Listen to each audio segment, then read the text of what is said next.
الحمد للہ رب العالمین والعاقبۃ للمتقین والصلاة والسلام علی اشرف الانبیاء والمرسلین وعلی آلہ وصحابہ اجمعین اما بعد اعوذ باللہ من الشیطان الرجیم بسم اللہ الرحمن الرحیم یا ایہا الذین آمنوا کتب علیکم الصیام کما کتب علی الذین من قبلکم لعلکم تتقون صدق اللہ العظیم وبلغنا رسولہ النبی الامین الکریم ونحن علی ذلک لمن الشاہدین والشاکرین والحمد للہ رب العالمین قال اللہ تبارک و تعالی فی شان حبیبہ الاعلی ان اللہ وملائکتہ یصلون علی النبی یا ایہا الذین آمنوا صلوا علیہ وسلموا تسلیما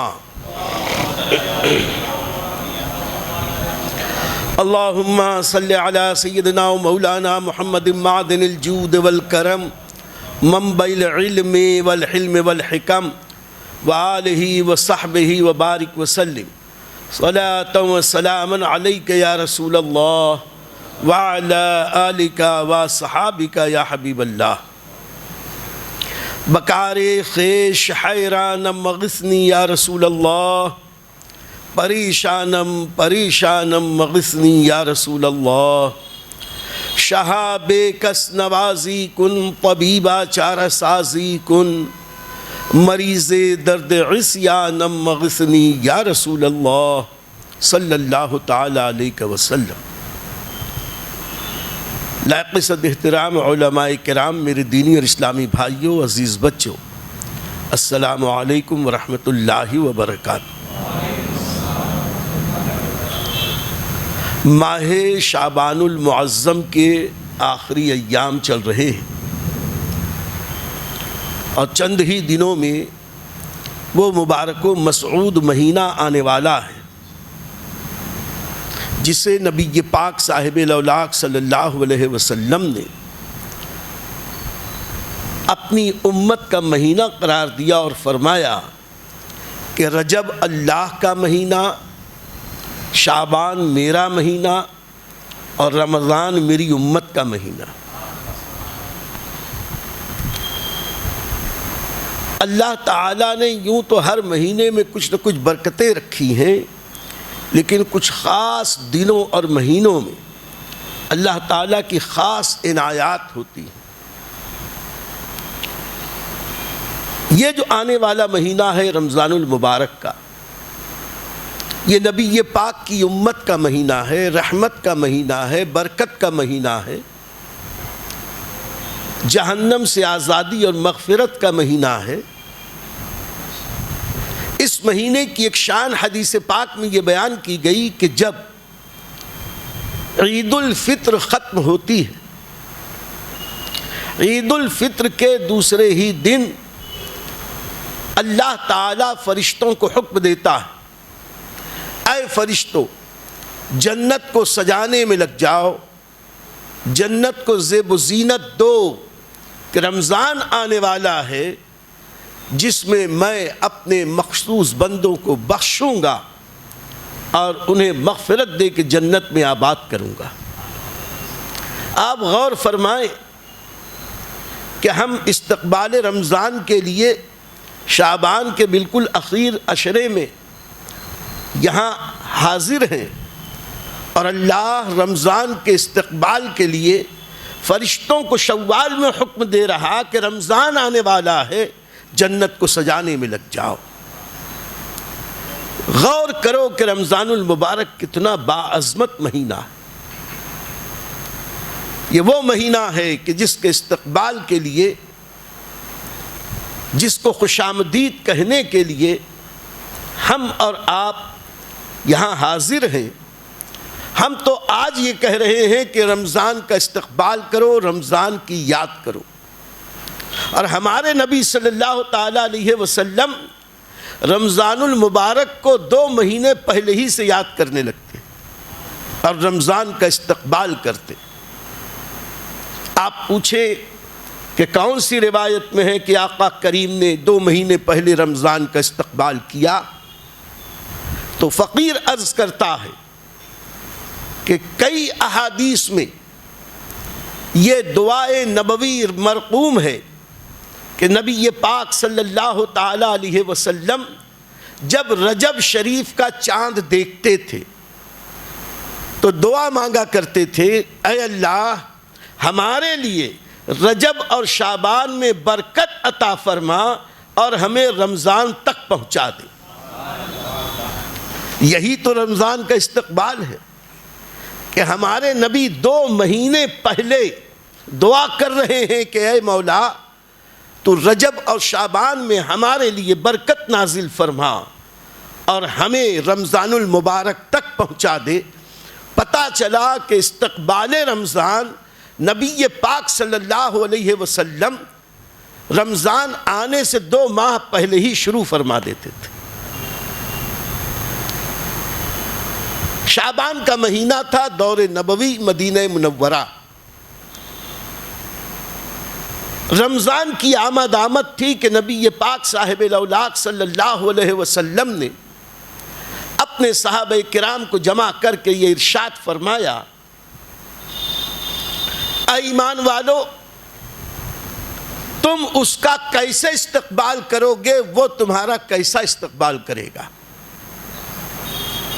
غور فرمائے، لفظ استقبال ہی ہے جو حدیث پاک میں آیا کہ آقا علیہ السلام نے ارشاد فرمایا کہ تم اس کا کیسے استقبال کرو گے اور وہ تمہارا کیسے استقبال کرے گا۔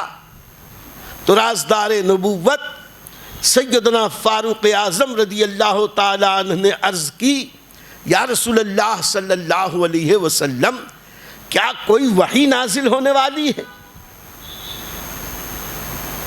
آقا علیہ السلام نے ارشاد فرمایا نہیں۔ فاروق اعظم نے عرض کی، یا رسول اللہ صلی اللہ علیہ وسلم کیا کوئی دشمن حملہ کرنے والا ہے، کوئی جنگ ہونے والی ہے؟ آقا علیہ السلام نے ارشاد فرمایا نہیں۔ حضرت فاروق اعظم نے عرض کی، یا رسول اللہ صلی اللہ علیہ وسلم ہم کس کا استقبال کریں اور کیسے استقبال کریں؟ تو نبی پاک صلی اللہ علیہ وسلم نے ارشاد فرمایا،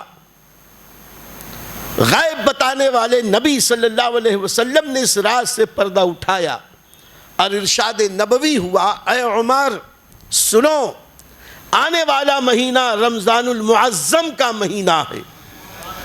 یہ وہ مہینہ ہے کہ جس کا اول رحمت ہے، جس کا وسط اور درمیانی حصہ مغفرت ہے، اور جس کا آخری عشرہ یہ جہنم سے آزادی اور نجات کا ہفتہ عشرہ ہے۔ اور سنو کہ رمضان المبارک کی پہلی ہی شب میں اللہ تعالی توبہ کرنے والے سارے مومنین کے سارے گناہوں کو معاف کر دیتا ہے، اور اللہ تعالی پورے ماہ کے ہر مہینے رات میں ایسے ہی مغفرت کی نوید سناتا رہتا ہے کہ جو لوگ سچی توبہ کریں ان اہل ایمان کو اللہ جہنم سے آزاد کر دیتا ہے۔ میرے دوستو، یہ ہے استقبال رمضان کہ رمضان کی پہلی ہی شب میں اہل ایمان کی مغفرت کی بشارت دے دی جاتی ہے۔ کچھ لوگ سوچتے ہوں گے کہ رمضان تو روزوں کا مہینہ ہے، جب سے روزہ شروع ہو تب سے برکت شروع ہو، لیکن فقیر عزیزی عرض کرے کہ نہیں، یہاں رمضان کا چاند دکھا برکتوں کا نزول شروع ہو جاتا ہے۔ اور اگر سمجھ میں بات نہ آئی ہو تو اب سن لو کہ رمضان کے روزے تو پہلے رمضان سے شروع ہوتے ہیں، لیکن تراویح کی نماز چاند دیکھتے ہی اسی شب سے شروع ہو جاتی ہے۔ تو تراویح کی برکت، قرآن کی برکت، نماز کی برکت، یہ سنت مؤکدہ کی برکت یہاں رمضان کا چاند دکھا، رب کی رحمتوں کا نزول شروع ہو گیا۔ آقا کریم علیہ الصلوۃ والتسلیم رمضان المبارک میں جب اپنے امتیوں کو سبق دیتے، وہ تو اپنی جگہ، میں نے ابھی عرض کیا کہ 2 ماہ پہلے سے آقا کریم رمضان کا استقبال اور رمضان کی تیاری شروع فرما دیتے۔ یہ تیاری کیسے؟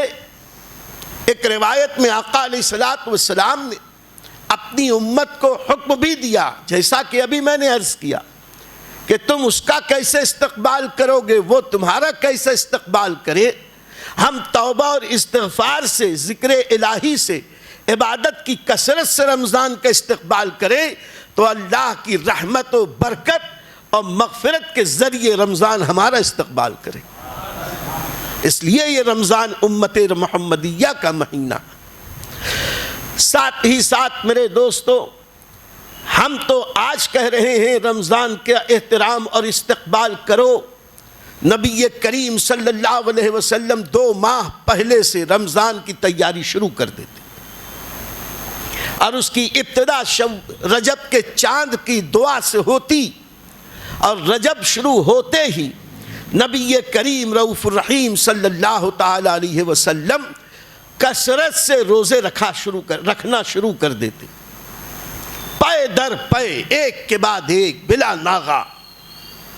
کبھی کبھی 1-2 ناغہ کسی وجہ سے فرما دیتے، ورنہ رجب اور شعبان میں جتنی کثرت سے نبی کریم صلی اللہ علیہ وسلم روزے رکھا کرتے، اتنی کثرت سے رمضان کے علاوہ کسی اور مہینے میں روزے اتنے نہ رکھتے۔ ام المومنین حضرت عائشہ رضی اللہ تعالی عنہا فرماتی ہیں، اور اسی طرح دوسری ام المومنین حضرت ام سلمہ رضی اللہ تعالی عنہا کی بھی روایت ہے کہ نبی کریم صلی اللہ علیہ وسلم رجب اور شعبان میں کثرت سے روزے رکھا کرتے۔ حضرت عائشہ تو فرماتی ہیں کہ جب سرکار روزہ رکھنا شروع فرماتے تو پے در پے اتنا روزہ رکھتے، ایسا لگتا تھا کہ اب رمضان ختم ہونے تک سرکار اس میں کبھی ناغہ نہ کریں گے۔ لیکن شعبان کے اخیر میں 1-2 روزہ سرکار علیہ الصلوۃ والسلام قصداً ترک فرما دیا کرتے تھے۔ اس کی وجہ ابھی فقیر عرض کرے گا۔ نبی کریم صلی اللہ علیہ وسلم اتنی کثرت سے روزے رکھتے کہ ایسا لگتا کہ جیسے کہ یہ بھی رمضان ہے، لیکن ایسا نہیں، یہ رجب تھا، یہ شعبان کا مہینہ۔ ان دونوں مہینوں میں کثرت سے روزے رکھتے، اور اکثر صحابہ کرام کبھی کبھی سرکار سے استفسار کرتے، عرض کرتے، پوچھتے، یا رسول اللہ صلی اللہ علیہ وسلم، غیر رمضان میں جتنے روزے آپ شعبان المعظم میں رکھتے ہیں اتنے روزے کسی اور مہینے میں نہیں رکھتے۔ تو نبی کریم رؤوف الرحیم صلی اللہ علیہ وسلم کے ایک محب، بہت پیارے کم عمر صحابی حضرت اسامہ بن زید رضی اللہ تعالیٰ عنہ کی روایت ہے کہ ایک بار میں نے نبی کریم صلی اللہ علیہ وسلم سے عرض کی، یا رسول اللہ صلی اللہ علیہ وسلم، شعبان المعظم میں آپ اتنے روزے رکھتے ہیں، اتنی کثرت سے پے در پے روزے رکھتے ہیں۔ تو نبی کریم صلی اللہ علیہ وسلم نے ارشاد فرمایا، شعبان کا مہینہ وہ مہینہ ہے کہ جس مہینے میں اللہ تعالیٰ کی بارگاہ میں بندوں کے اعمال پیش کیے جاتے ہیں۔ میں یہ چاہتا ہوں کہ جس وقت میرے اعمال رب کی بارگاہ میں پیش ہوں اس وقت میں روزے سے ہوں۔ بعض محدثین نے اس کی شرح میں یہ بھی فرمایا کہ یہ جو شعبان المعظم میں اعمال پیش ہونے کی بات ہے، بعض دوسری روایتوں سے مستفاد ہوتا ہے کہ یہ دراصل نصف شعبان یعنی رمضان کی 15ویں شب کا ذکر ہے۔ بہرکیف وہ رمضان کی 15ویں شب ہو یا شعبان المعظم کا پورا مہینہ، اس میں اعمال بندوں کے اعمال رب کی بارگاہ میں پیش ہوتے ہیں، اور آقا ارشاد فرماتے ہیں میری مرضی یہ، میں یہ چاہتا ہوں کہ جس وقت رب کی بارگاہ میں میرے اعمال پیش ہوں اس وقت میں روزے سے ہوں۔ پتہ چلا کہ آقا کریم نے اپنی سنت کریمہ سے اگرچہ حکم تو نہ دیا کہ تم پابندی سے رجب اور شعبان میں بھی روزہ رکھو، لیکن اپنے عمل سے امت کو ترغیب دی اور یہ بھی فرمایا کہ تم رجب اور شعبان کے مہینے میں روزے رکھا کرو۔ ایک روایت میں ہے نبی کریم صلی اللہ علیہ وسلم نے فرمایا رمضان آنے سے پہلے تم رمضان کی تیاری کرو۔ آج جب ہم رمضان کی تیاری کا تصور اپنے ذہن میں لاتے ہیں تو گھر سے ایک لمبی فہرست مل جاتی ہے کہ رمضان کی تیاری یہ ہے کہ اتنے کلو چنے، اتنے کلو مٹر، اتنے کلو چولی، اتنا کلو بیسن، اتنی کلو چٹنی، اتنے کلو املی، اتنی کلو مختلف چیزیں، ڈرائی فروٹ۔ ہم سمجھ رہے ہیں کہ رمضان کی تیاری یہی ہے۔ اب بات آئی تو عرض کر دیں کہ حضرت اسامہ ابن زید رضی اللہ تعالیٰ عنہ سے جو حدیث مروی ہے اس میں آقا کریم نے یہ ارشاد فرمایا کہ رمضان کا اول عشرہ رحمت، دوسرا عشرہ مغفرت اور برکت، تیسرا عشرہ جہنم سے آزادی۔ یہ بھی فرمایا کہ رمضان غمخواری کا مہینہ ہے، رمضان لوگوں کی دلداری کا مہینہ ہے، غریبوں کی مدد کرنے کا مہینہ ہے۔ آقا کریم نے یہ بھی ارشاد فرمایا رمضان المبارک اور قرآن کو ایک دوسرے سے بڑی نسبت ہے، اس لیے رمضان میں قرآن کی کثرت سے تلاوت کی جائے۔ اور یہی وجہ ہے کہ اللہ نے کچھ ایسے اسباب پیدا کیے، ایسے احکام نازل کیے کہ تراویح کے ذریعے ہم سال بھر نہ صحیح لیکن کم از کم رمضان میں تراویح کی صورت میں پورا قرآن رمضان المبارک میں سن تو لیتے ہیں۔ اللہ ہمیں تراویح کی برکتوں سے مالا مال فرمائے۔ خیر، حضور اکرم صلی اللہ تعالی علیہ وسلم نے یہ بھی ارشاد فرمایا کہ رمضان میں مومنین کا رزق بڑھا دیا جاتا ہے۔ تو یہ جو رزق بڑھا دیا جاتا ہے تو مومنین کے ذہن میں یہی آیا کہ کھانے پینے میں کثرت ہوتی ہے۔ آج کچھ لوگ کہتے بھی ہیں، بھولے ہیں بیچارے، اور مسلمانوں سے زیادہ بھولا اور کون ہوگا، کہتے ہیں دیکھو رمضان میں کتنی برکت ہے، سال بھر جو پھل نہیں ملتا وہ رمضان میں ملتا ہے۔ لیکن وہ یہ نہیں جانتے کہ سال بھر سارے پھل سستے ملتے ہیں، رمضان میں مہنگے ہو جاتے ہیں۔ یہ مہنگے کیوں ہوتے ہیں؟ لوگوں کو بھی خوب پتا ہے کہ مسلمان رمضان میں خوب کھاتا ہے۔ جب خوب کھاتا ہے تو سب کولڈ اسٹوریج میں جمع کر کے ذخیرہ اندوزی کرتے ہیں تاکہ رمضان میں مسلمانوں کی جیبیں ہلکی کی جائیں۔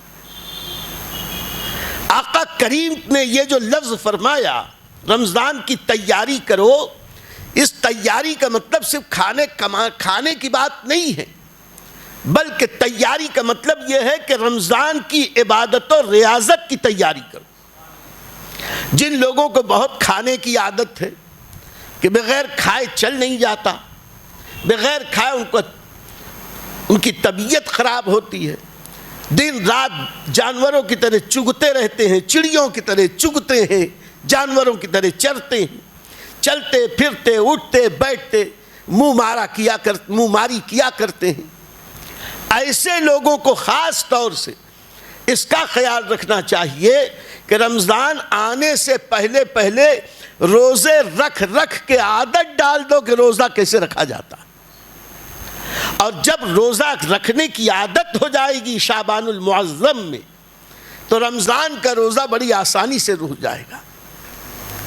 دوسری بات، اگر کچھ لوگ کمزور ہیں، اتنے کمزور ہیں کہ ان کا روزہ رکھنا مشکل ہے، ان کے لیے روزہ بہت کٹھن ہے، تو انہیں چاہیے کہ روزہ رکھنے کی بجائے وہ ذرا کھا پی کے اچھا کھا کے دوا لے کے اتنی طاقت اپنے اندر پیدا کر لیں تاکہ رمضان کے روزے رکھنے ان کے لیے آسان ہو جائے۔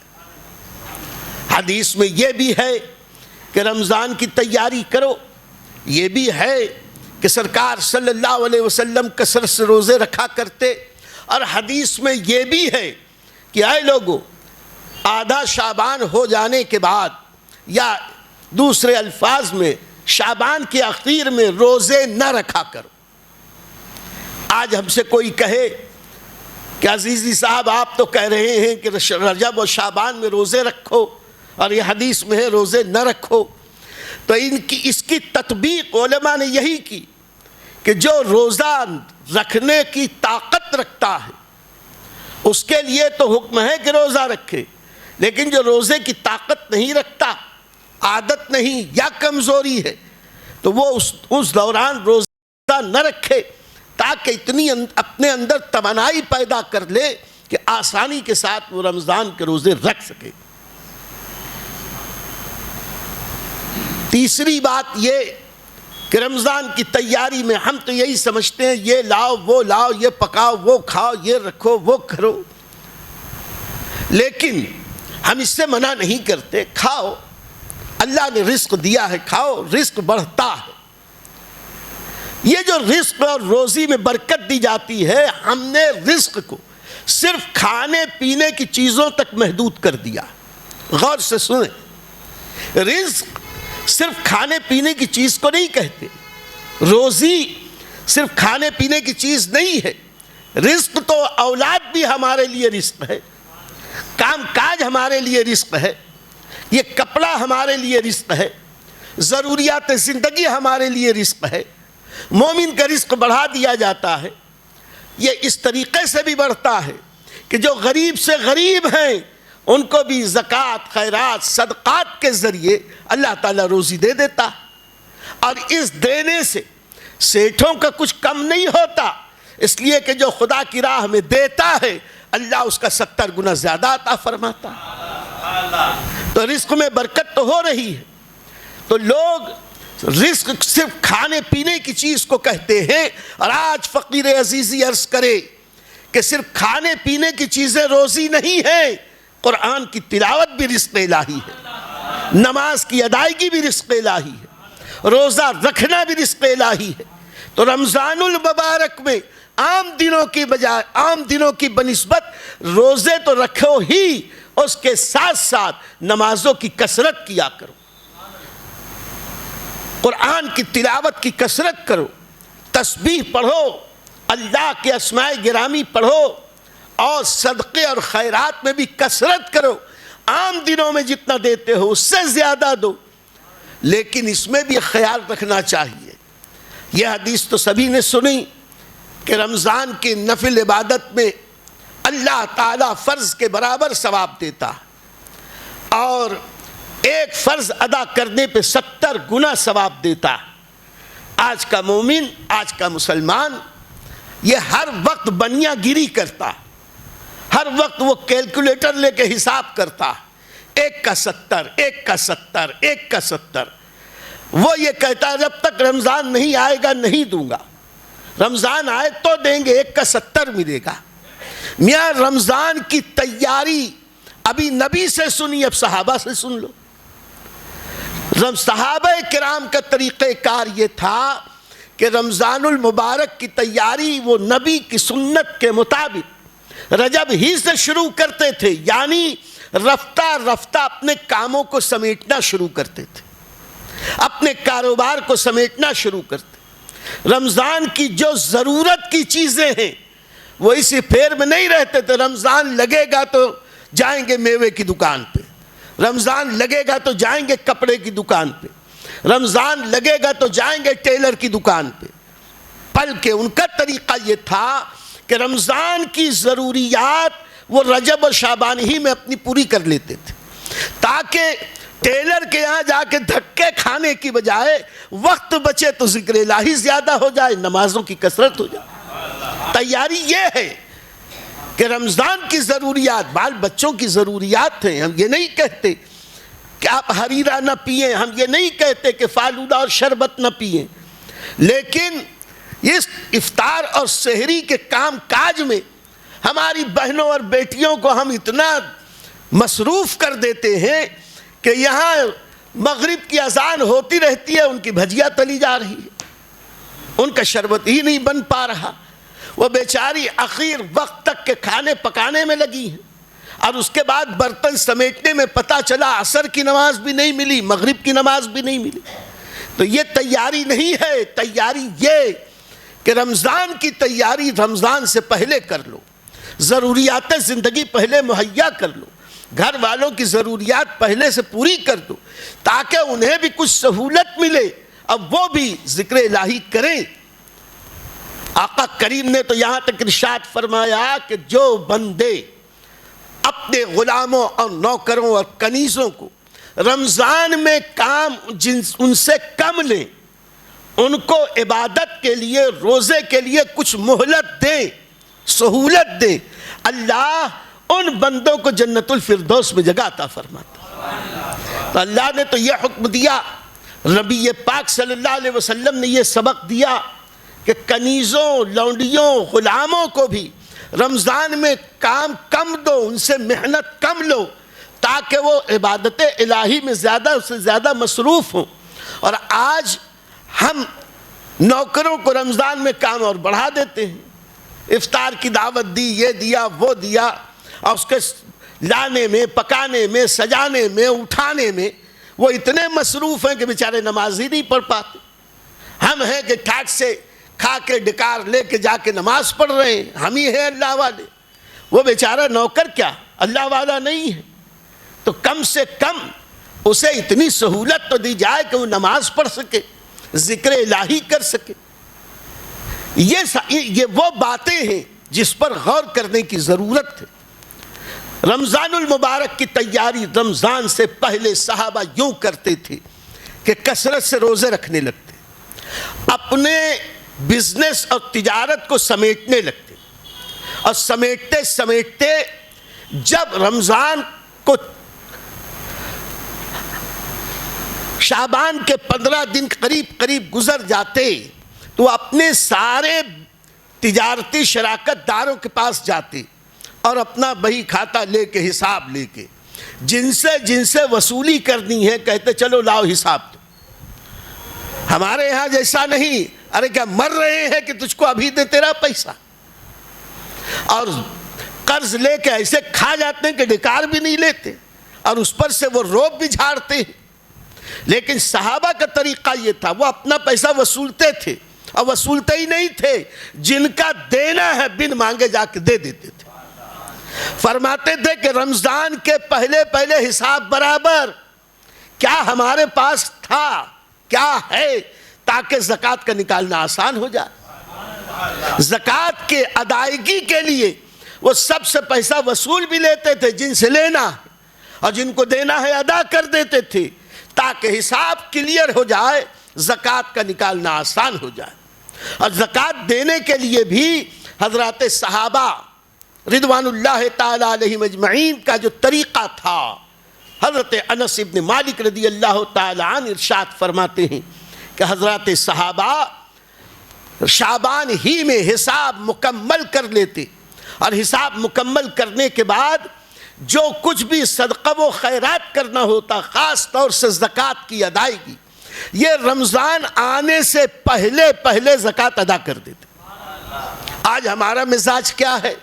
وہی بنیا گیری کہ رمضان میں دیں گے تو 1 کا 70 ملے گا، اور کچھ مدرسے والے بیچارے چندہ لینے جاتے ہیں تو بمبئی میں، ناسک میں، کچھ بھیونڈی میں بھی کچھ سیٹھوں کا مزاج ہے 27 کو آنا، 27 کو آنا، 27 کو ملے گا، یعنی وہ یہ سمجھتے ہیں 27ویں کو دیں گے تو زیادہ ثواب ملے گا۔ ہم کہتے ہیں کہ حضرات صحابہ سے سبق سیکھو۔ صحابہ کرام رمضان کے پہلے زکوٰۃ ادا کر دیتے تھے۔ حضرت انس فرماتے ساری زکوٰتیں بڑھ جاتی تھی، صرف اس لیے کہ جنہیں دینا ہے وہ غریب ہیں، ان غریبوں کو یہ پیسہ ملے گا تو وہ بھی اپنی رمضان کی تیاری کر لیں گے۔ کیا تمہیں کو حلوہ اور مٹر اور چنے اور چٹپٹی کھانی ہے؟ کیا غریب کا حق نہیں ہے؟ تو زکوٰۃ پہلے ادا ہو جائے گی تو غریبوں کا بھلا ہو جائے گا، ان کی رمضان کی تیاری آسان ہو جائے گی، ورنہ وہ بیچارے پریشان 27ویں 28ویں کو زکوٰۃ اور صدقات کے پیسے ملیں، تب چھوٹے چھوٹے بچے رو رہے ہیں، ان کے بچے ضد کر رہے ہیں، امی کپڑے، ابا کپڑے، اب ان کو لے لے کے دوڑ رہے ہیں، ٹیلر کے یہاں دوڑ رہے ہیں، بازاروں میں دوڑ رہے ہیں۔ ہمارے یہاں صحابہ کرام رمضان میں کاروبار بند کر دیتے تھے، ہمارے یہاں الٹا ہے، رمضان میں کاروبار بڑھ جاتا۔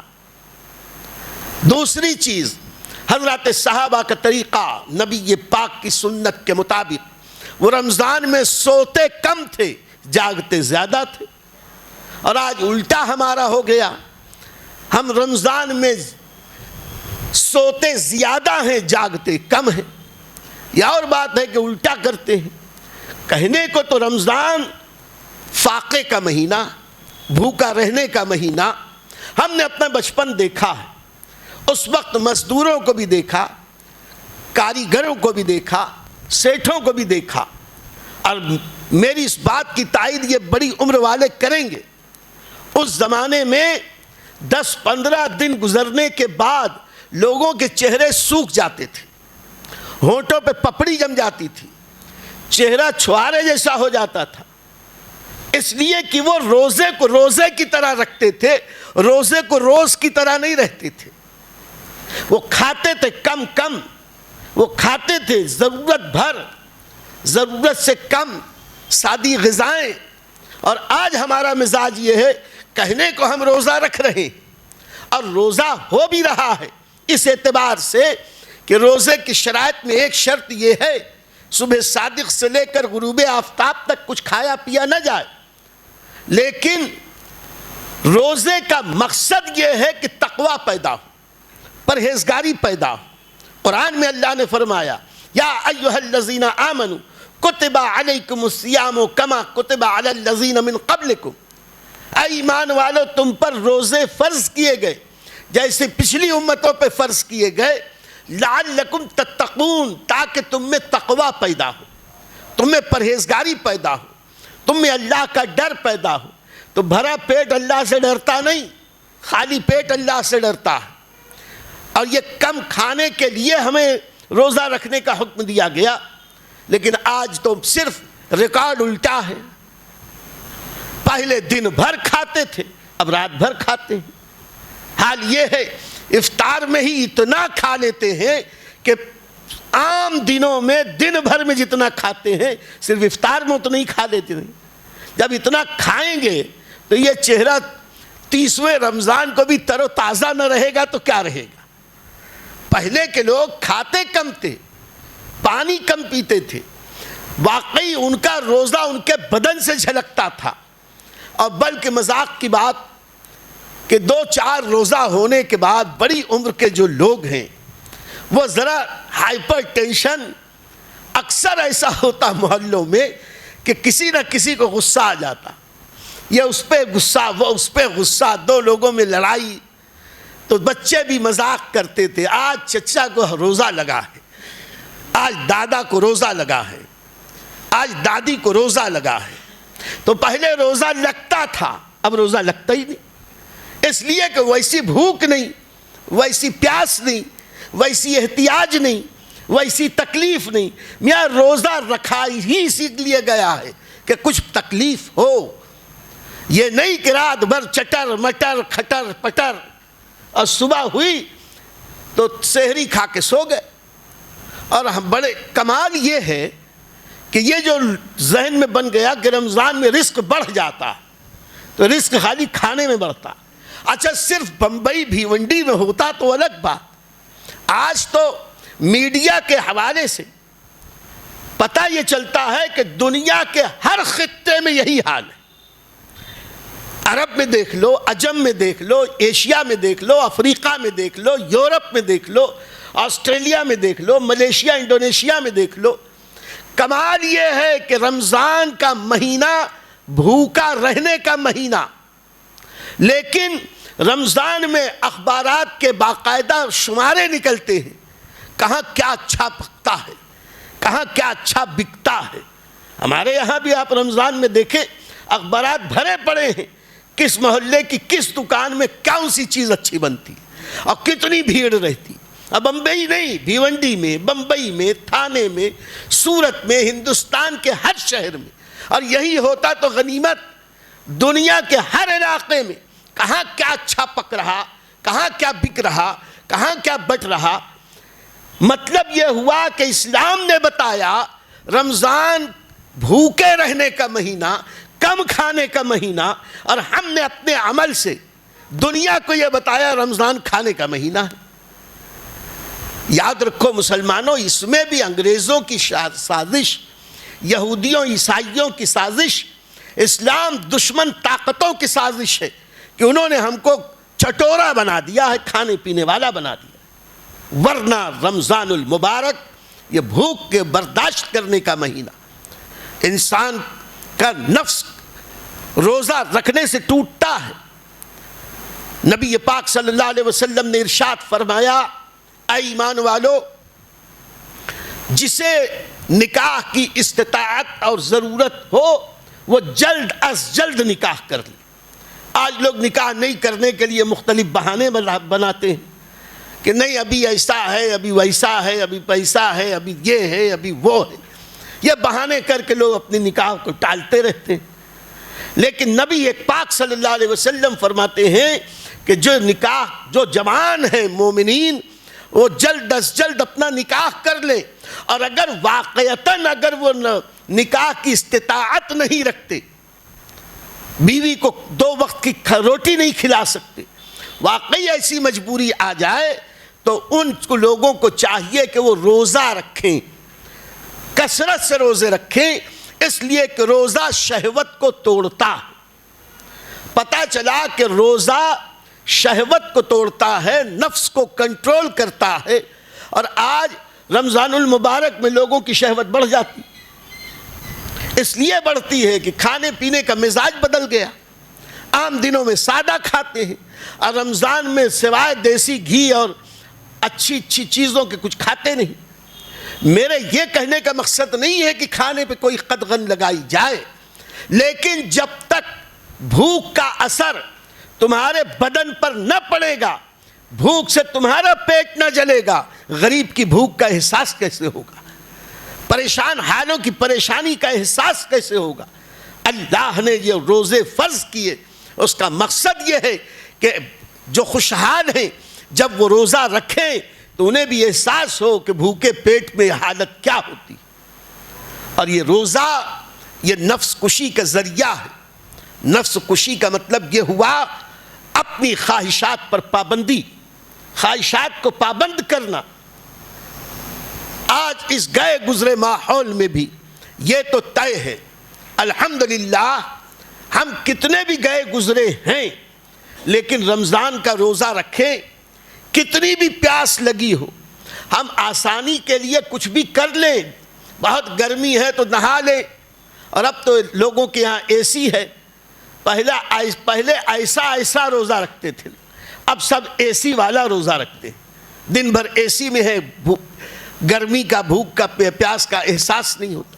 لیکن بالفرض کتنی بھی بھوک لگی ہو، کتنی بھی شدت کی پیاس ہو، اگر کسی کو کہیں کہ 1,00,000 روپیہ دیتا ہوں روزہ توڑ دے، تو اس گئے گزرے ماحول میں بھی میں سمجھتا ہوں الحمدللہ کوئی بھی دیندار مسلمان 1,00,000 روپیہ لے کے بھی روزہ چھوڑنا نہیں چاہے گا۔ اکیلے میں ہے، بند کمرے میں ہے، فریز کے اندر شربت رکھا ہوا، فالودہ رکھا ہوا، شیرنی جمی ہوئی اور دیگر سامان ہیں، کھانے کی چیزیں بھی ہیں، کمرہ بند ہے، کوئی دیکھنے والا نہیں، لیکن الحمدللہ روزے دار اس وقت بھی یہ تصور رکھتا ہے روزہ میں نے خدا کا رکھا ہے، خدا دیکھ رہا ہے، خدا دیکھ رہا ہے۔ یہی خدا کا ڈر روزہ رکھنے کے لیے مددگار ہے۔ یہ خدا کا ڈر انسان کے روزے کو بچاتا ہے۔ تو رمضان کے روزے یہ اس لیے رکھے گئے کہ دل میں خدا کا خوف پیدا ہو، لیکن کیا صرف کھانے پینے سے رک جانے ہی سے خدا کا خوف پیدا ہوگا؟ یا اسی سے روزہ ہوگا؟ نبی پاک صلی اللہ علیہ وسلم تو غیب داں نبی، وہ خوب جانتے تھے کہ آنے والے دور میں لوگ کس ماحول کے ہوں گے۔ اس لیے نبی پاک صلی اللہ علیہ وسلم نے ایک موقع پر ارشاد فرمایا، روزہ رکھنا صرف بھوکا رہنے کا نام نہیں، روزہ رکھنا صرف پیاسے رہنے کا نام نہیں ہے، روزہ رکھنا صرف کھانے پینے سے رک جانے کا نام نہیں ہے، روزہ رکھنا سارے گناہوں سے بچنے کا نام ہے۔ روزہ صرف پیٹ کا روزہ نہیں ہے، روزہ آنکھ کا بھی ہے، روزہ کان کا بھی ہے، روزہ ہاتھ کا بھی ہے، روزہ پیر کا بھی ہے۔ پیر سے گناہ کی طرف مت چلو، یہ پیر کا روزہ۔ ہاتھ سے گناہ کے کام نہ کرو، یہ ہاتھ کا روزہ۔ ہاتھ سے ظلم و زیادتی نہ کرو، یہ ہاتھ کا روزہ۔ آنکھ سے نامحرم کو نہ دیکھو، بدنگاہی نہ کرو، یہ آنکھ کا روزہ۔ ورنہ بھوکے رہنے کو رہ لیا اور پھر وہی موبائل پہ گندی گندی فلمیں دیکھنا، وہی خراب گانے اور ڈرامے سننا، تو پھر رمضان کے روزے میں اور عام دنوں میں فرق کیا رہا؟ اس لیے میرے دوستو، روزہ رکھو تو صرف بھوکے رہنے والا روزہ نہ رہے، بلکہ کوشش یہ کرو کہ اپنے کسی عمل سے ہم اللہ اور رسول کو ناراض نہ کرنے پائیں۔ خاص طور سے جھوٹ بولنا عام ہے، عام دنوں میں تو بول ہی رہے ہیں، لوگ رمضان میں بھی نہیں چھوڑتے، رمضان میں بھی جھوٹ بولے جا رہے ہیں، رمضان میں بھی غیبت کیے جا رہے، رمضان میں بھی چغلی کیے جا رہے۔ روزہ ہیں پھر بھی غیبت، چغلی، بدی، بدنگاہی، گناہ کے کام۔ تو یاد رکھو مسلمانوں کہ روزہ کہنے کو تو ہو جائے گا بھوکے رہنے سے، لیکن مقبول روزہ وہ ہے جس میں بدنگاہی سے بچا جائے، جس میں گناہ کی باتیں دیکھنے سے بچی جائیں، جس میں زبان سے غلط بات نہ کی جائے، جس سے ہاتھ سے گناہ کے کام نہ کیے جائیں۔ ادخلوا فی السلم کافہ، تم پورے کے پورے اسلام میں داخل ہو جاؤ۔ یہ ہے اصل رمضان، یہ ہے اصل روزہ۔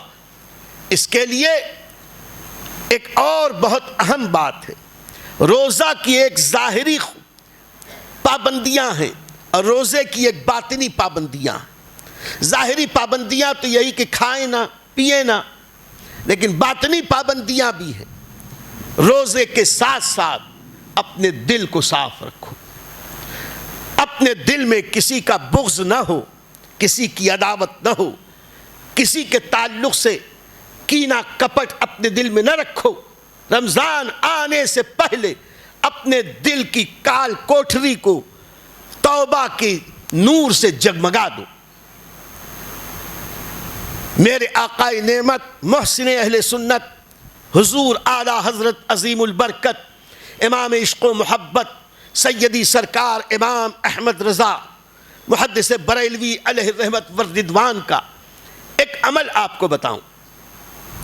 شعبان المعظم میں شب برات آنے سے پہلے اعلیٰ حضرت اس کا اہتمام فرماتے تھے کہ کچھ پرچیاں چھپواتے جس میں وہ احادیث لکھی ہوتی، وہ باتیں لکھی ہوتی جس میں لوگوں کے دل دکھانے کے معائب بیان کیے جاتے، اور اس میں حقوق العباد کی خاص تلقین ہوتی، اور فرماتے کہ سرکار علیہ السلام نے فرمایا کہ جو بندوں کو معاف نہیں کرتا اللہ اس کو بھی معاف نہیں کرتا، اور نبی پاک صلی اللہ علیہ وسلم نے فرمایا شب براءت میں اور رمضان المبارک میں اللہ سب کی بخشش کر دیتا ہے، لیکن قطع رحمی کرنے والوں کی بخشش نہیں کرتا، جو رشتے کاٹتے ہیں ان کی بخشش نہیں کرتا۔ یہ سب اپنے الفاظ میں لکھ کر اعلیٰ حضرت باقاعدہ اس کی تحریر چھپواتے اور اس میں تحریر فرماتے کہ شب برات کے آنے سے پہلے یہ پرچی دور دور تک پھیلا دو، میں بھی سب مومنین سے معافی مانگتا ہوں کہ میری ذات سے اگر کسی کا دل دکھا ہو تو مجھے معاف کر دے، اور تمہیں بھی چاہیے کہ تم اپنے دوستوں سے، رشتہ داروں سے، جان پہچان والوں سے، متعلقین سے، جن سے تجارتی تعلق ہے ان سے، پڑوسیوں سے، اپنی خطاؤں کی معافی مانگو اور اپنے سچے دل کے ساتھ اپنے دشمنوں کو معاف کر دو. تم اپنے دشمنوں کو معاف کر دو، تمہارے اوپر زیادتیاں ظلم کرنے والوں کو تم معاف کر دو، اللہ تعالیٰ تمہیں معاف فرما دے گا. تو امام احمد رضا تو 15 دن اور 20 دن پہلے ہی تیاری کرتے رمضان کی، یہ معاف کرنے کا حکم دیتے. یاد رکھو اللہ تعالیٰ کو ہمارے بھوکا رہنے کی حاجت نہیں، ہمارے پیاسا رہنے کی حاجت نہیں ہے. وہ بے نیاز مولا ہے، اللہ الصمد، وہ بے نیاز مولا. جیسے قربانی کے بارے میں کہا نبی پاک صلی اللہ علیہ وسلم، یہ قربانیاں تمہارے باپ ابراہیم علیہ السلام کی سنت ہیں. اب فرمایا کہ اس قربانی میں اللہ کی بارگاہ میں تمہارا گوشت اور خون نہیں پہنچتا، تمہارے دل کا اخلاص پہنچتا. تو رمضان المبارک میں بھی صدقہ کرو، خیرات کرو اور لوگوں کی خدمت کرو. اسی کے ساتھ ساتھ پہلے اپنے دل صاف کرو، اپنے دل سے بغض نکالو، کینہ نکالو، کپٹ نکالو، زیادتی کرنے والوں کو معاف کر دو. تم دوسروں کو معاف کرتے چلو، اور اگر تمہاری ذات سے کسی کا دل دکھا ہے تو اس سے جا کے معافی مانگ لو. یاد رکھنا دنیا میں معافی مانگنے سے بے عزتی نہیں ہوتی. بے عزتی اس وقت ہوگی جب اہل حق میدان محشر میں اپنا حق مانگنے کھڑے ہوں گے.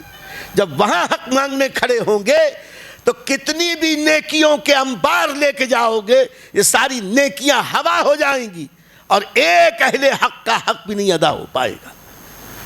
اس لیے رمضان آنے سے پہلے اپنے دل کو صاف رکھو. مجھے ایک بہت پیاری روایت یاد آئی، اسے بہت مختصر میں عرض کروں. ایک دن نبی پاک صلی اللہ تعالی علیہ وسلم مسجد نبوی شریف میں جلوہ فرماتے، حضرات صحابہ حاضر تھے. آقا علیہ الصلوۃ والسلام نے فرمایا ابھی تھوڑی دیر کے بعد ایک صاحب آنے والے ہیں، وہ جنتی. سب لوگوں کے دل میں، حضرات صحابہ کے دل میں بھی خاص طور سے یہ خواہش پیدا ہوئی کہ ذرا ہم بھی جنتی کو دیکھ لیں. ویسے اس فقیر کا ایمان بلکہ سارے اہل ایمان کا ایمان ہے کہ سارے صحابہ جنتی ہیں، لیکن خصوصیت کے ساتھ نبی نے کہا ابھی جو آنے والا ہے وہ جنتی ہے. دیکھنے والوں نے دیکھا کہ ایک غیر معروف صحابی آئے جنہیں کم لوگ جانتے تھے، غیر معروف صحابی. اور وہ جب آئے تو حضرات صحابہ نے ایک دوسرے کو دیکھ کے مسکرا کر دل ہی دل میں ان کو مبارکباد دی.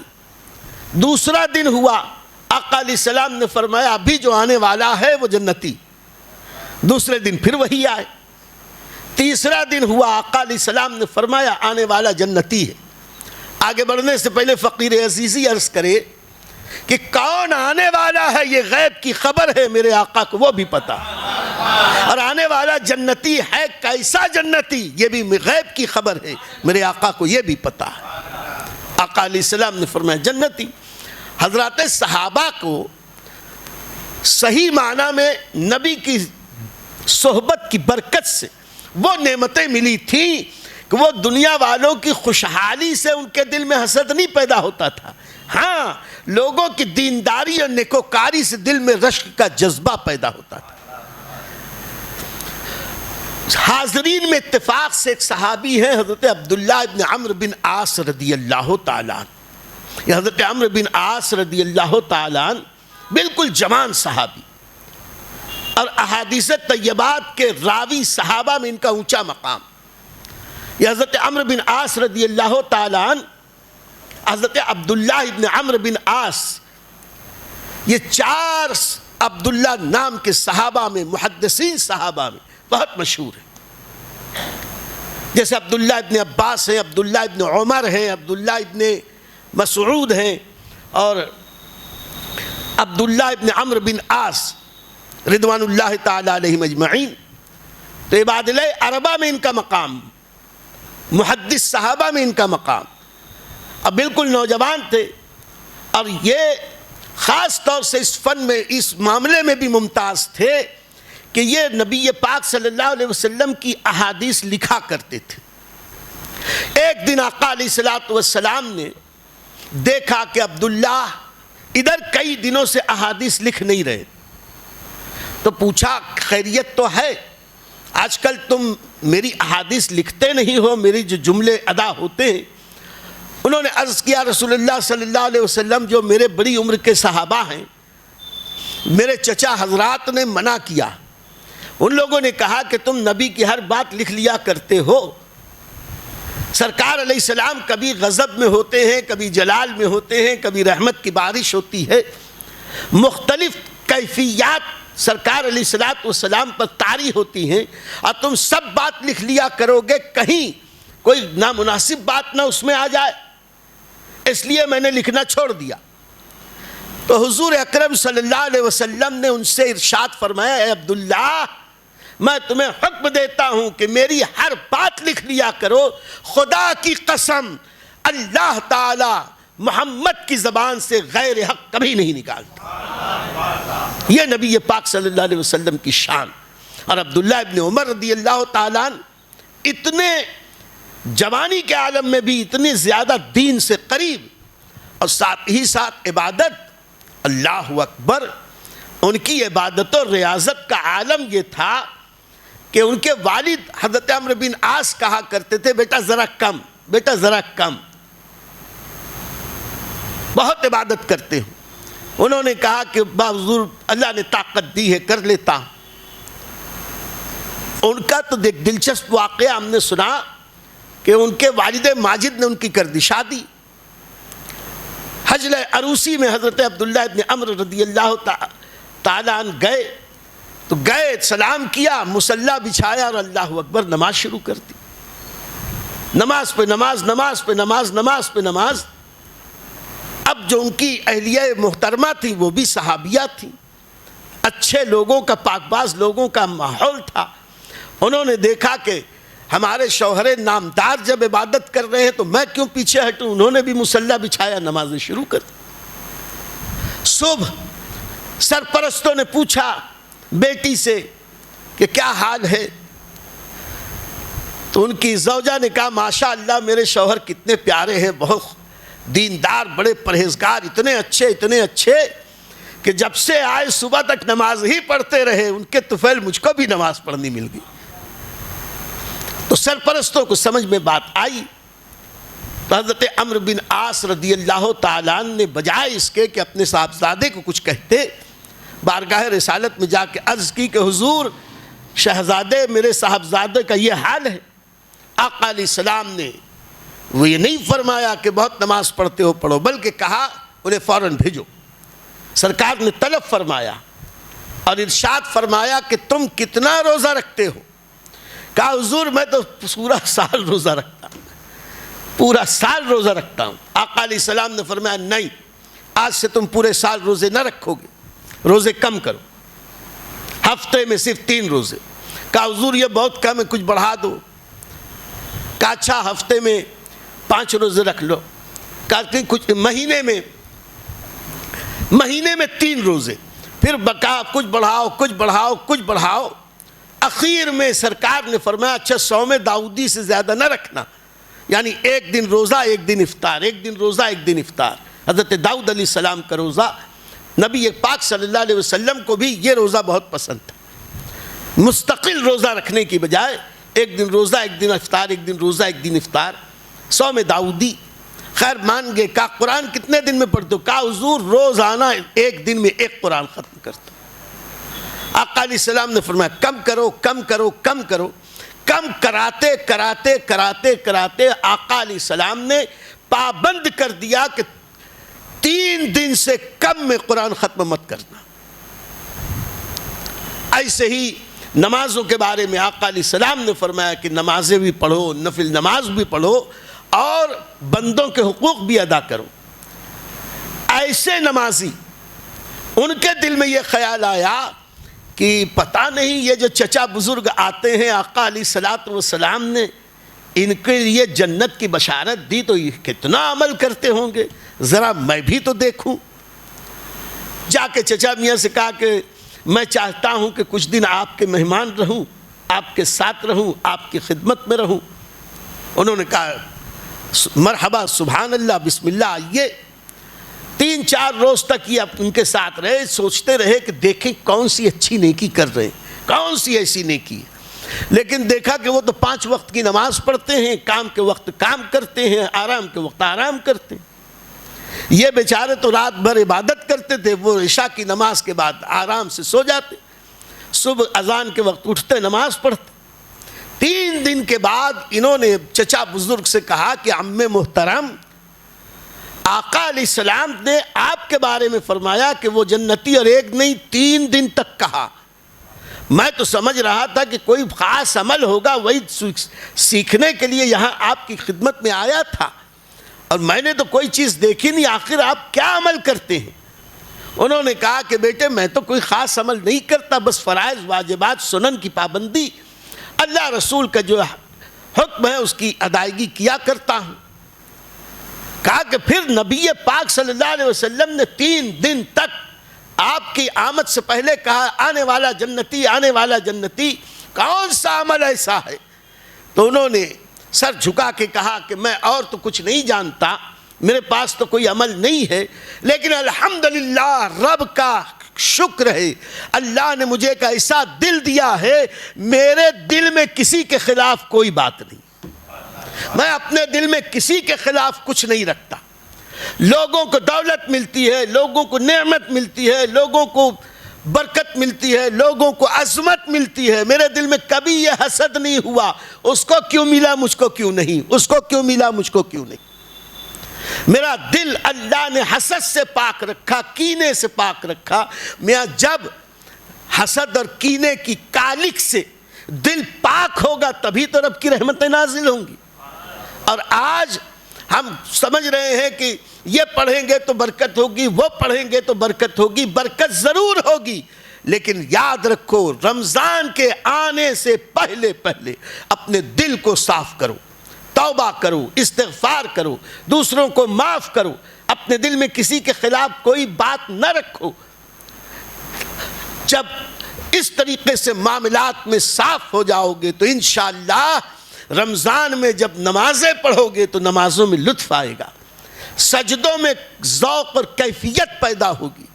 رمضان المبارک میں آپ زیادہ سے زیادہ قرآن کی تلاوت کریں. آقا علیہ الصلوۃ والسلام نے رمضان المبارک کے آخری, اپنی ظاہری حیات کے آخری سال ام المومنین حضرت عائشہ رضی اللہ تعالیٰ عنہا سے یہ ارشاد فرمایا کہ اے عائشہ, ہر سال رمضان میں حضرت جبریل امین آتے تھے اور میں ان کے ساتھ قرآن کی تکرار کرتا تھا. قرآن کی تکرار کا مطلب ہے ایک قرآن سنائے, دوسرا قرآن سنے. آقا علیہ السلام فرماتے ہیں کہ جبرائیل ہر سال رمضان میں آتے اور قرآن کی تکرار فرماتے, اور اس سال رمضان میں جبریل آئے ہیں تو 1 بار کی بجائے 2 بار ہم نے قرآن کی تکرار کی.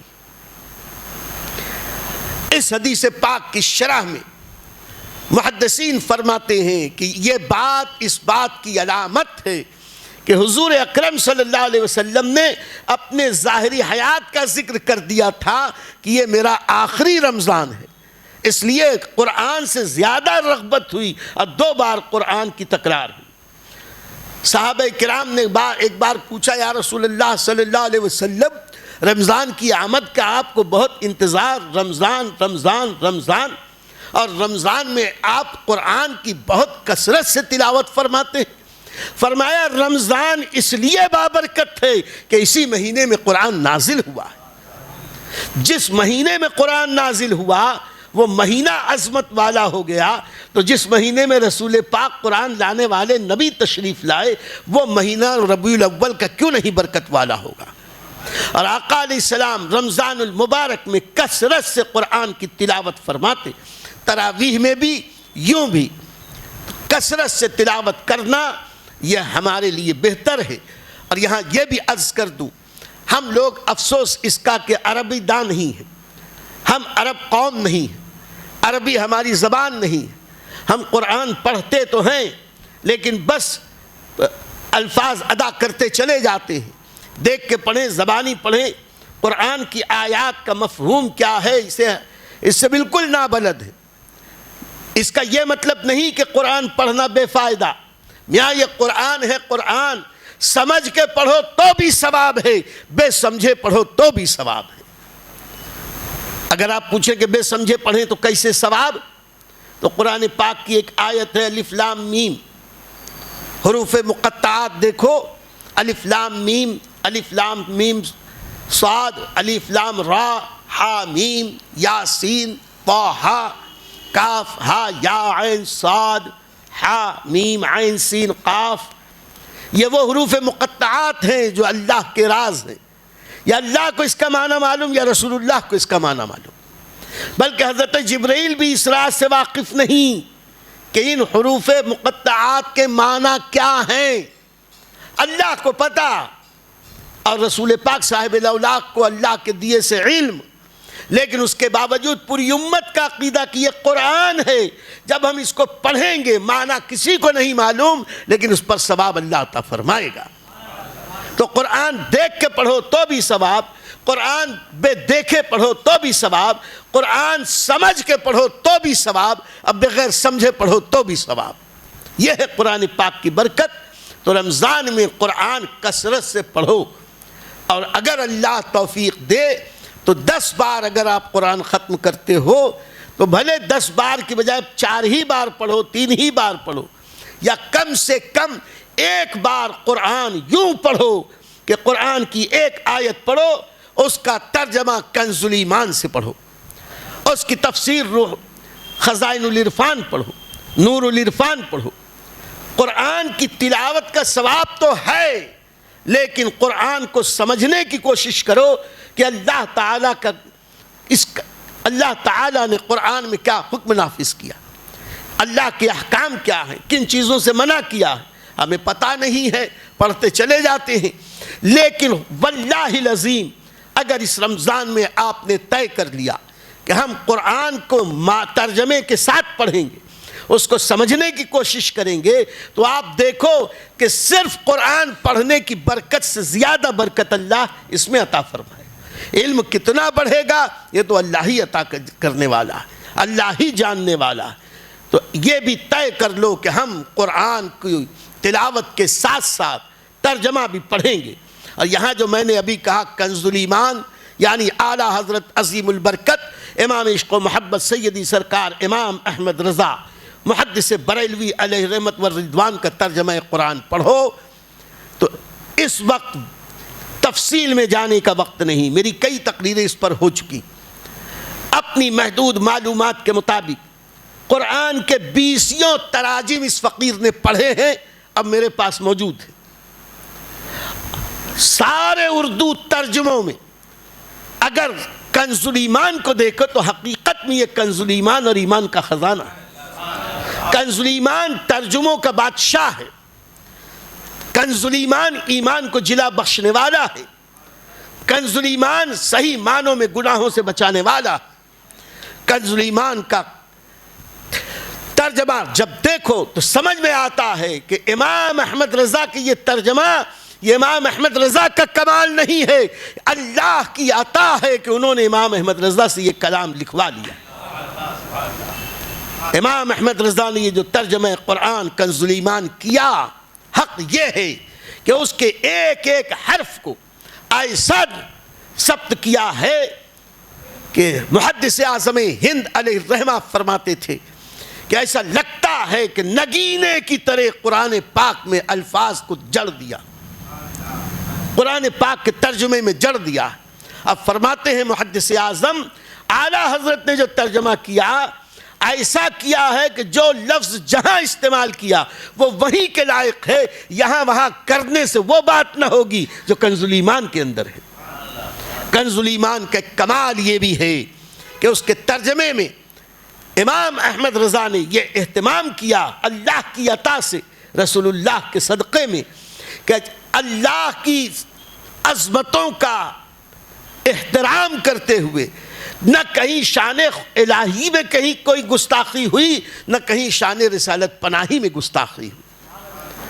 اگر وقت ہوتا تو میں 2-4 آیتوں کے ترجمے سے ہی بتا دیتا، کہ اور یاروں نے اور غداروں نے، عین اور غین لوگوں نے قرآن کے ترجمے میں کیا کتربیونت کی ہے، لیکن الحمدللہ اس وقت اہل محبت بیٹھے ہیں تو پورے اذعان و یقین کے ساتھ یہ فقیر عزیزی کا عرض کرتا ہے کہ قرآن کے اردو ترجمے میں کنز الایمان سے بہتر کوئی ترجمہ نہیں، اور اس کی تشریح، تفسیر، حاشیہ خزائن العرفان صدر الافاضل حضرت علامہ مولانا نعیم الدین مراد آبادی علیہ رحمت والرضوان، ایسا جامع اور معنی حاشیہ انہوں نے تحریر کیا ہے کہ جس کو پڑھنے سے ہم جیسے کم علموں کے قرآن سمجھنا اور آسان ہو جاتا ہے۔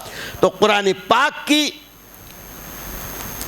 کثرت سے تلاوت کی جائے، نمازوں کی پابندی کی جائے، روزوں کی پابندی کی جائے، اور نبی نے فرمایا غمخواری کا مہینہ ہے، لوگوں کو، غریبوں، مسکینوں، کمزوروں، پریشان حالوں کی مدد کی جائے۔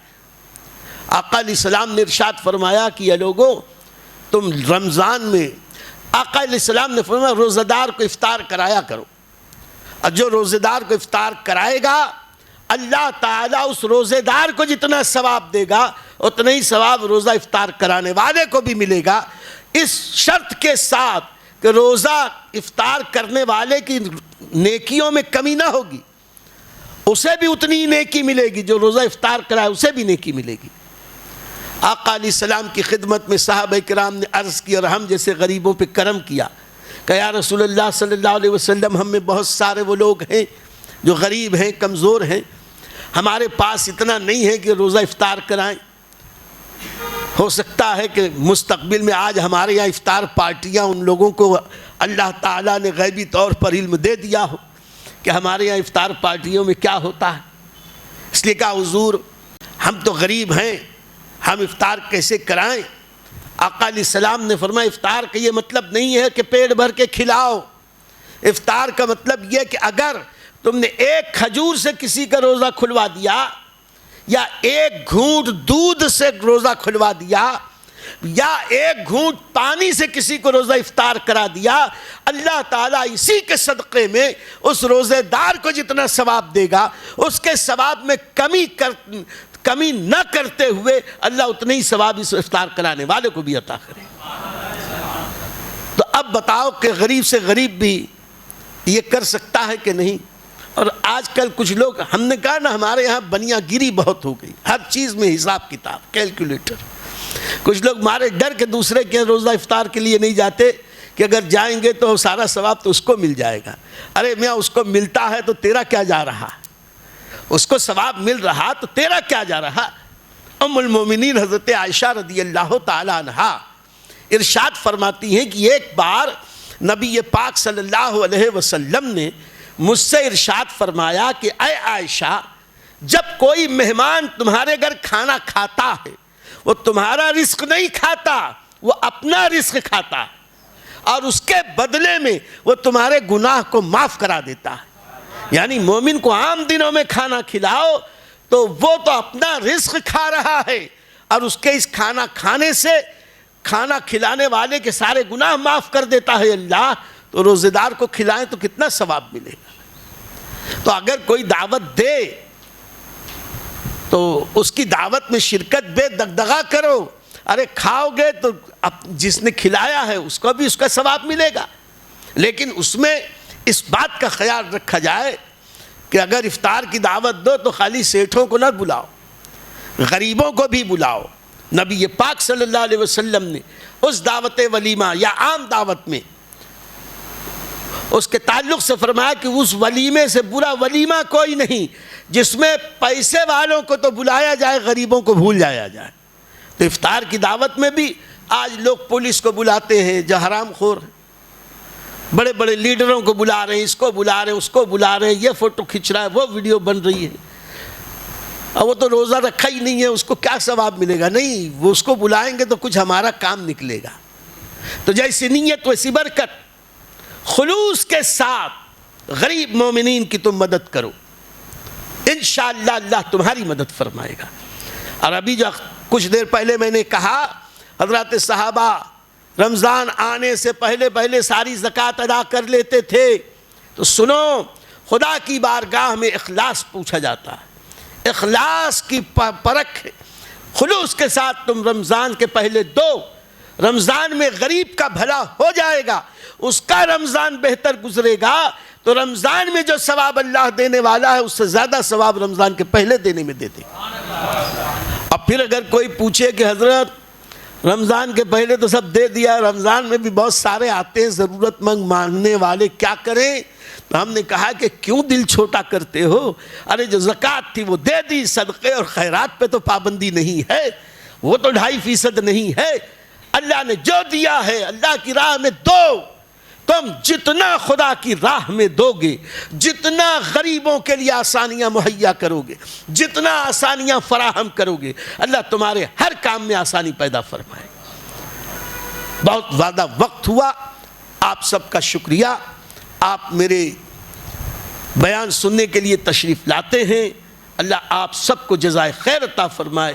میری بات سے، میری زبان سے، میری غصے سے، میری کسی بات سے آپ لوگوں میں سے کسی کا بھی دل دکھا ہو، اور جو لوگ بھی سن رہے ہوں، میں سب سے سچے دل کے ساتھ معافی کا طلبگار، اس امید کے ساتھ کہ اللہ تعالی اس معافی کے بدلے آپ کو بھی جنت الفردوس عطا فرمائے۔ اللہ تعالی ہم سب کو دونوں جہان کی نعمتوں سے مالا مال فرمائے، سچی توبہ کی توفیق عطا فرمائے، اور آنے والے رمضان کو اللہ ایسا مثالی رمضان بنا دے کہ جب ہماری آنکھیں بند ہوں تو کہنے والے یہ کہنے پہ حق بجانب ہو کہ جب تیری یاد میں دنیا سے گیا ہے کوئی، جان لینے کو دلہن بن کے قضا آئی ہے۔ اللہ تعالیٰ سارے عالم کے مسلمانوں کے لیے یہ رمضان رحمت و غفران کا مہینہ ثابت ہو، برکت و نعمت و سعادت و سلامتی کا مہینہ ثابت ہو، اور سارے عالم کے مسلمانوں کو اللہ عزت و عظمت عطا فرمائے، حرمین طیبین کی حاضری نصیب فرمائے۔ جو لوگ جا رہے ہیں اللہ حرمین طیبین کے ان کے جانے کو قبول فرمائے، وہاں آسانیاں فراہم فرمائے، ایمان کی حفاظت فرمائے، اعمال خیر کی توفیق عطا فرمائے، اور ہم سب کو بھی بار بار نبی پاک صلی اللہ علیہ وسلم کی پاک دیار کی حاضری نصیب فرمائے۔ وآخر دعوانا ان الحمد للہ رب العالمین۔ کھڑے ہو جائیں صلاۃ و سلام کے لیے۔